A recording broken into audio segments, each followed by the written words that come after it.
Patrick, Michael, el 16 de octubre de 1930. ¿Alguna vez te has preguntado qué films de Hollywood sobre Vietnam fracasan tanto? Se vuelven dolorosas de ver. ¿Cuáles explotan un tema serio solo para un drama barato, dañando la historia y a los espectadores?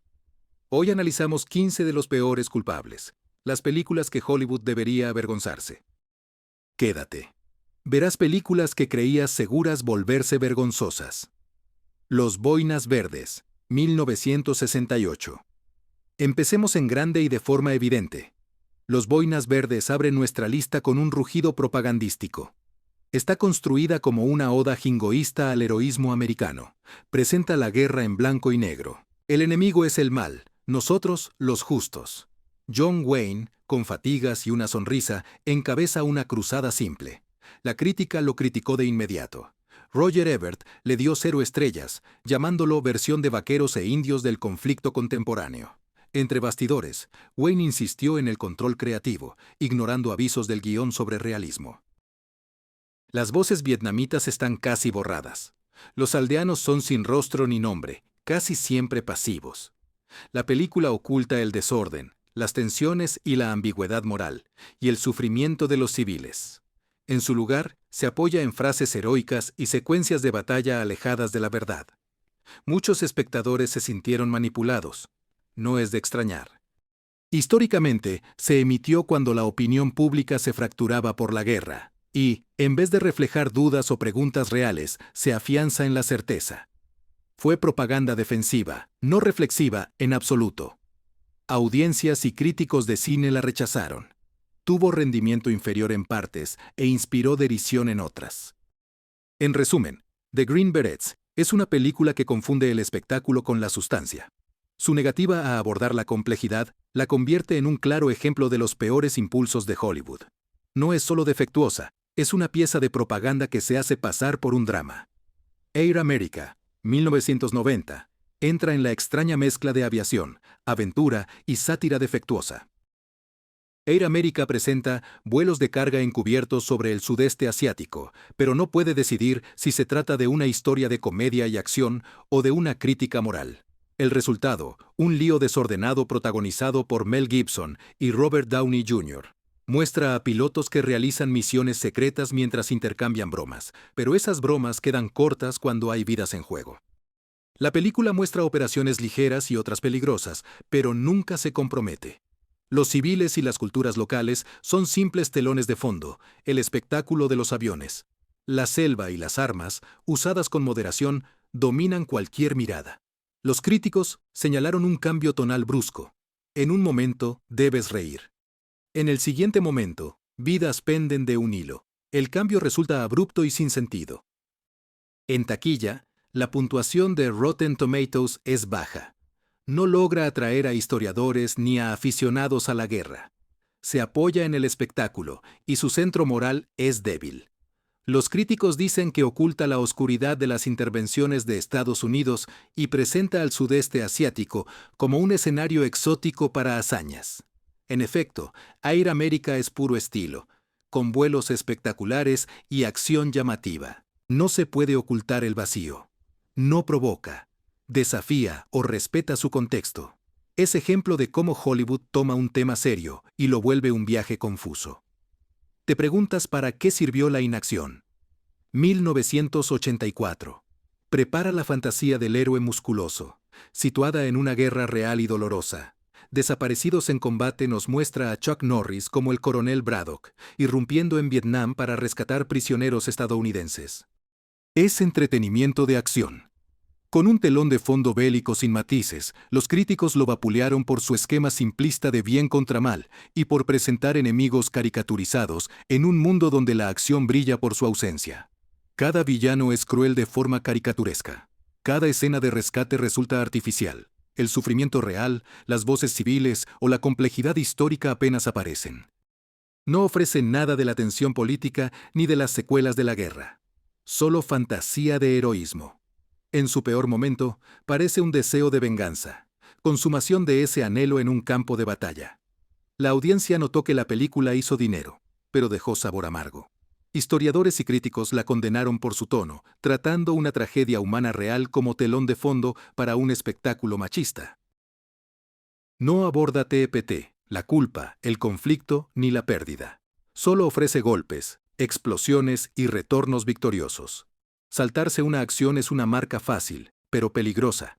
Al reducir toda una guerra a una operación de rescate de un solo hombre, arrebata a la guerra su complejidad. Esto no es entretenimiento. Es escapismo, ocultando el borrado histórico. Vergüenza para Hollywood por presentar esto como cine bélico serio. La operación Dumbo Drop. Sí, un elefante en Vietnam. ¿Es esa tu primera señal de alerta? Dumbo Drop se vende como una aventura familiar en la guerra, con soldados estadounidenses, aldeas y un elefante bebé. La discrepancia es flagrante. No puedes envolver la guerra en animales y algodón de azúcar y esperar que funcione. Los críticos vieron la absurdidad de inmediato. Aquí está la instantánea de la escena. Tropas deben llevar un elefante a una aldea remota para ganar corazones y mentes. Surgen travesuras. El elefante se convierte en un personaje y la guerra es solo paisaje. Peligros reales de la guerra, pero siempre a la mano. Los civiles son aldeanos sonrientes que necesitan heroísmo. El tono se desmorona por su ambición. Roger Ebert dijo que, como película, podría pasar. Como bélica, vergonzosa. El equilibrio se rompe. Apuestas morales quedan fuera. El sufrimiento queda al margen. El elefante tiene más tiempo en pantalla que voces vietnamitas. La película trata el conflicto como obstáculo, más que un ser humano. Cal. ¿Eso entretiene a los niños? Quizá ligeramente. ¿Respeta la historia o el costo humano? Absolutamente no. Sus defectos son evidentes. Disonancia tonal, trivialización del sufrimiento y exotismo. Al tratar de ser inofensivo, se vuelve irrespetuoso. Una película de guerra debería abordar las consecuencias. Aquí. Las consecuencias son meros puntos de la trama. En resumen, la operación Dumbo Drop es una combinación de inocencia mal ubicada y turismo bélico negligente. Convierte la ruina en telón de fondo, borra la capacidad de acción de Vietnam y alimenta la ilusión de que la guerra puede ser bonita. No merece el manto de la guerra en ningún sentido serio. Platoon Leader. 1988, un pelotón novato, sin la garra del Platoon Leader, se presenta como la historia de un soldado, llena de tensión, mando fallido y conflictos entre rangos. Pero críticos y espectadores dicen que carece de tensión, profundidad o alma. Se siente derivado, como un boceto de historia de guerra sin alma. Vemos a un teniente que llega a Vietnam, dirigiendo a hombres difíciles, con confusión moral y una amenaza. El problema: la película rara vez sorprende ni profundiza. Los arcos de los personajes son débiles, el diálogo es poco inspirado, y las escenas de acción carecen de peso emocional. Los soldados se sienten como figuras tipo enojados, veteranos ingenuos, un sargento novato y duro, sin matiz. En comparación con películas de guerra, el líder de pelotón no muestra cómo la guerra cambia a las personas. Sus intentos de conflicto interno suelen fallar, el ritmo es irregular, huecos, escenas abruptas y transiciones débiles. Vietnam está presente, pero es apenas solo follaje y paisaje, no vivido. El entorno. Los críticos rara vez lo elogian. Nunca fue un referente. Solo aparece en listas de cine bélico menor. Su impacto es insignificante. No cambió la percepción, ni provocó debate, ni dejó huella. Se desvanece. Esta película demuestra cómo no retratar una guerra. Si tus personajes no se sienten reales, la tensión del relato tampoco se siente real. El líder del pelotón es un eco pálido, más bien una sombra que una declaración audaz. Esto nos recuerda que puedes tener el lugar de la guerra, los uniformes y las armas, pero sin un compromiso emocional que le dé sentido. Es solo un paisaje vacío. Combat Shock, 1986. Fue una película que trató de mostrar el trauma, pero terminó ahogándose en su propio caos. El shock de combate quería ser la cruda historia de las secuelas, la ruina mental de un soldado al volver a casa. En cambio, se convirtió ya en experiencia oscura y desarticulada, que perdió la capacidad de contar una historia. Rodada con presupuesto mínimo por Buddy Yosso. Sigue a Frankie, un veterano que vaga entre pobreza, desilusión y angustia en una ciudad en decadencia. La intención fue noble, capturar la inquietante realidad de los veteranos abandonados por la sociedad, pero la puesta en escena convirtió ese mensaje en un castigo cinematográfico. Escenas. El diálogo se diluye en la monotonía y las imágenes parecen un cortometraje estudiantil posapocalíptico. En lugar de empatía, despierta el agotamiento. Los espectadores se sintieron atrapados en la mugre, más que conmovidos por ella. Críticos llamaron explotación disfrazada de realismo. Tiene un seguimiento de culto. Se vende como honestidad cruda, pero no basta. No se puede salvar una película cuando ritmo y foco fallan. No hay equilibrio ni reflexión. Solo miseria. El trauma de Vietnam merece un enfoque matizado, pero conmoción bélica aplasta la sutileza. Al final, no es tanto el alma del veterano como el interés del director por el sufrimiento. Esa es la traición final. Convertir el dolor en estética para muchos. La película es un símbolo sombrío de cómo el cine de explotación secuestró la narrativa de la guerra en los 80, usando el sufrimiento como espectáculo en vez de entenderla. Yo del Águila, 1987. Una película que demuestra que las explosiones no ocultan el vacío. Yo del Águila fue una de muchas cintas bélicas de bajo costo, rodadas tras el éxito de Platoon, filmadas en Filipinas y vendidas como realismo crudo. Es más bien un parche de clichés cosido con sonido fuerte. La trama, si se llama así, sigue a una unidad yanqui que desata el caos en Vietnam, mientras un soldado solitario intenta pararlos. Suena promisora en papel, pero la película se siente más bien como un aburrido carrete. No hay carga emocional ni desarrollo de personajes, solo batallas repetitivas, humo y poses vacías. El director de Seriales de Santiago era conocido por cine de acción de bajo presupuesto, y esta película presume esa reputación. Cascos de plástico, decorados de jungla y metraje de explosiones reciclado. Haz que parezca menos guerra y más piloto de TV fuera de control. Los intentos de comentar sobre corrupción y liderazgo deshonesto quedan opacados por el mal diálogo y actuaciones torpes, en una década en la que Vietnam se volvía introspectivo y crítico. Ojo del Águila volvió el reloj atrás, otra vez. Ofrece un espectáculo superficial, carente de latido, para los espectadores que buscan reflexión o visión histórica. Es un eco hueco de mejores películas, menos memorables. La guerra merecía reflexión. Esto solo dio ruido. Rambo. Primera sangre. Parte 2, 1985. La superproducción que confundió la venganza con la victoria. Rambo. Primera sangre. Parte 2. Es famoso, pero resulta problemático si se mira desde la historia. Después del retrato cuidadoso de un veterano roto en la primera película, la secuela quita sutileza. De pronto, John Rambo es un héroe imparable que regresa a Vietnam para rescatar prisioneros olvidados. La cinta transforma la tragedia en fantasía, un duelo de la guerra con desenlace distinto. Dice al público lo que quería oír, no lo que debía enfrentar. Los críticos de la época la criticaron por reducir el trauma a la adrenalina. Roger Everett la llamó caricatura disfrazada de política. Las explosiones son grandes, pero el mensaje es hueco. Sí, es entretenido. El entretenimiento basado en reescribir la historia tiene un precio. La película esencialmente transforma el sufrimiento real en una narrativa de venganza que absuelve la culpa. En lugar de explorarlo, los personajes vietnamitas quedan sin rostro. El diálogo se evapora en gruñidos, y la pérdida de Estados Unidos se transforma en redención cinematográfica. Su éxito en la taquilla, sin duda, solo profundizó aún más la controversia que ya rodea su existencia. Vendió catarsis en lugar de conversación, aprovechando toda su influencia en la cultura pop. Rambo 2 se presenta como símbolo de la manera en que Hollywood volvió a reempaquetar el trauma de Vietnam, convirtiéndolo en un escapismo patriótico.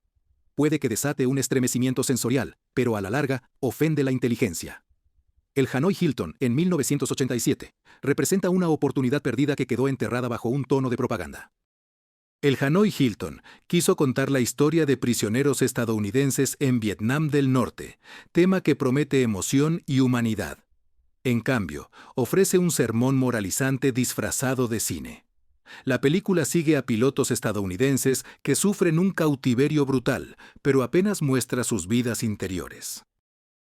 Los personajes son símbolos sagrados, no personas. Diálogo. Parece escrito por un redactor de discursos, no por un guionista. Cada escena grita su punto, sin mostrarlo. Los críticos lo encontraron más agotador que esclarecedor. ¿Qué es peor, digo? No transmite la perspectiva ni el contexto de Vietnam. El mundo fuera de la prisión no existe. Todo está pintado con un tono severo. Trazos de bien y mal que no dejan espacio para la complejidad. La moraleja de la resiliencia y la hermandad podría haber brillado, pero queda enterrada bajo la autocelebración desatada por un fervor patriótico, a finales de los 80. Parecía el intento de Hollywood de limpiar culpas en lugar de examinar la historia. Por eso la audiencia la rechazó, se siente emocionalmente vacía. A pesar de actuaciones sinceras, Hanoi Hilton debería haber sido poderoso. En cambio, se convirtió en una lección envuelta en alambre de púas. Corazones púrpura. 1984, cuando el romance se cruza con la guerra y ambos pierden corazones púrpura. Intentaron unir el amor y el conflicto, emparejando a un cirujano de la Marina con una enfermera en Da Nang. Lo que podría haber sido tierno u humano se transforma en un melodrama confuso. Eso trivializa la guerra y el afecto. La idea de encontrar el amor en medio del caos no está mal. Es atemporal, pero la película carece de equilibrio. Ofrece atardeceres de postal y música suave, como si la guerra fuera solo ruido. Cada explosión se siente cosmética. Cada tragedia, extraña y distante, los críticos dijeron que parecía más una telenovela que una película de guerra. No hay peso ni reflexión, solo sentimentalismo brillante. No funciona ni como romance ni como comentario histórico, mientras los actores Ken Wall y Cheryl Ladd dan lo mejor. El guión no da profundidad. Podría haber explorado cómo la guerra pone a prueba la compasión o rompe a las personas emocionalmente. En cambio, reduce a la pareja a rostros bonitos que intercambian clichés cuando aparecen los créditos. Recuerdas la banda sonora más que la historia. Purple Hearts es un caso de tono fuera de lugar, usando el desamor como decoración, no como revelación. El Triángulo de Hierro, 1989. Idea ambiciosa enterrada en la confusión. El Triángulo de Hierro intentó algo. Pocas películas vietnamitas se atrevieron a mostrar la guerra desde ambos bandos. La historia sigue a un soldado estadounidense y a un joven Vietcong que quedan atrapados en la selva, obligados a depender uno del otro para sobrevivir. Tenía todos los elementos para un drama bélico inteligente y equilibrado. ¿Qué salió mal ya? Casi todo ya en su ejecución. La premisa ya prometía tensión emocional y perspectiva, pero la escritura ya no llega. El diálogo es muy plano, debates morales, parece guionado, y el ritmo se siente desigual. El director Eric Weston parecía ya inseguro si hacía acción, una parábola filosófica o una película de colegas. El resultado es un simple caos tonal. No es ni emocionante ni profundo, sumamente lento y desenfocado a pesar de su intento. Para ser justos, el Triángulo de Hierro se sabotea sin querer. Los vietnamitas son tratados con simpatía superficial, pero sin autenticidad cultural. La producción carece de la ambientación general. Se siente teatral, sintético y poco entusiasta. Los críticos elogian la intención, pero Ernest ya fue llamado así. El público torpe apenas la notó, y los que la vieron la olvidaron. En vez de propiciar la comprensión mutua, amplió aún más la confusión. Lo que podría haber sido un diálogo firme entre enemigos se convirtió en una conversación plana entre clichés. Es una lástima, porque la historia tenía potencial para mostrar la humanidad tras las líneas enemigas. Pero la indecisión de la película y su escaso oficio volvieron un ángulo prometedor en un simple detalle. Verdi, 1984. Una idea inquietante arruinada por un desajuste tonal. Verdi no es una película de guerra tradicional. Es una historia sobre dos amigos marcados por Vietnam, uno físicamente y el otro mentalmente. Dirigida por Alan Parker, con Matthew Modine y Nicolas Cage. Es mitad drama bélico, mitad meditación surrealista. En papel, suena profundamente significativo. En pantalla, se siente extrañamente perdido entre géneros y parece fuera de lugar. La estructura de flashbacks, las imágenes oníricas y la obsesión por las aves chocan de formas que confunden más que conmueven al público. Los críticos admiraron las actuaciones, pero cuestionaron si la historia tenía punto. Vietnam es trauma, pero la película no aclara. Se queda en un simbolismo extraño. Quería mostrar cómo la guerra rompe la mente. Su tono oscila entre lo poético y lo pretencioso. Los espectadores lo vieron como obra maestra o como exceso emocional. Muchos se sintieron alienados por ritmo y metáforas. Lo llamaron hermoso, pero vacío. El final, que se suponía sería alentador, se siente abrupto y desconectado del resto de la película. Verdi demuestra que la ambición no basta. Puedes tener cinematografía asombrosa y una actuación, pero sin coherencia. El mensaje se ahoga y no despega. Algunos lo admiran. Es valiente. Otros se estremecen ante su confusión, pero de todos modos, sigue siendo uno de los experimentos más extraños y malinterpretados de Hollywood sobre la guerra de Vietnam. The Walking Dead, 1995, no es el show de zombies, sino el olvidado fallo de Vietnam. Esta entrega de The Walking Dead sigue a un grupo de marines estadounidenses, atrapados tras líneas enemigas, tratando de sobrevivir a una última misión desesperada, con Alan Payne y Eddie Griffin. Podría haber sido un thriller bélico tenso. En cambio, es un fantasma cinematográfico. Ni emocionante, ni memorable. Los problemas de la película comienzan con su tono. Quiere ser emocional, llena de acción trepidante y patriótica a la vez, y termina siendo ninguno de ellos. La dirección se siente perezosa. El guión se desliza de cliché en cliché. Los momentos emotivos nunca llegan. Los personajes toman decisiones ilógicas. Las escenas de acción no muestran urgencia y la edición parece realmente apresurada. Los críticos la calificaron como fórmula y vacía. El público la ignoró. Apenas dejó huella en cines y ya dio paso a las repeticiones de cable. Tragedia tenía potencial. Su foco en camaradería y sacrificio podría haber aportado algo fresco. Cada oportunidad de profundidad se pierde entre diálogos simples y sentimentalismo superficial. Con la retrospectiva, The Walking Dead encarna el agotamiento de Hollywood ante Vietnam. A mediados de los 90, el tema perdió su filo y los estudios producen remakes genéricos. Este ya llegó tarde, dijo poco y se fue pronto, sin decir mucho ni dejar huella. No es ofensivo, es simplemente dolorosamente olvidable. Es una película de 1978 que se centra en los muchachos de la compañía C, cuyo relato pretendía capturar el realismo, pero terminó olvidando la narrativa. Antes de que Apocalypse Now y Platoon redefinieran por completo el cine de guerra, los muchachos de la compañía C intentaron capturar la absurdidad y el horror de Vietnam. Tenía buenas intenciones al retratar a los soldados como víctimas de la confusión y de la burocracia, pero su ejecución fue tosca, pesada y notoriamente inconsistente. El primer acto funciona muy bien. Las escenas del bootcamp son contundentes. La camaradería resulta plenamente creíble. Al llegar a Vietnam, la película pierde el enfoque tonal. Se balancea entre realismo crudo y humor casi slapstick. En un momento es tragedia, luego es una farsa. Los espectadores no sabían si reír, llorar o mirar sus relojes. La cinematografía se siente apresurada. El diálogo es torpe y la sátira falla. Los críticos la llamaron un ensayo para futuras películas mejores, y no estaban equivocados. Abrió el camino a historias vietnamitas. Comparada, es hora de aficionados. Se nota su presupuesto, su ritmo se arrastra y lo emocional. Beats echa de menos a los chicos. La C no es terrible por ser malintencionada, es terrible por ser tímida. Quiere decir algo profundo sobre la locura de la guerra, pero balbucea entre mala edición y tono confuso. Piensa en ello como torpe prototipo de lo que luego harán los grandes directores. Perfecto. 15 Braddock, desaparecido en acción. 3. 1988. Cuando una mala franquicia se niega a detenerse, Braddock, desaparecido en acción, demostró que incluso una idea débil puede volverse aún más débil.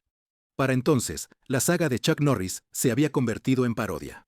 En esta tercera entrega, Braddock regresa a Vietnam para rescatar a su familia. El concepto, tras 2 películas idénticas, se sintió realmente como una bancarrota creativa total. Todo lo que podría salir mal ocurre. Actuaciones toscas, peleas previsibles y diálogo de máquina también.